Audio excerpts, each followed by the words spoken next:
Hello, in this video I'm gonna show you how to mute your ringtone in DORO 8100.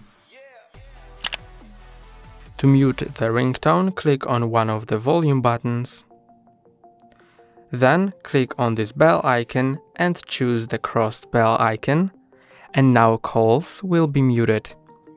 If you want to mute them but still have vibration on, click on one of the volume buttons, click here and choose this icon, which means vibrate mode.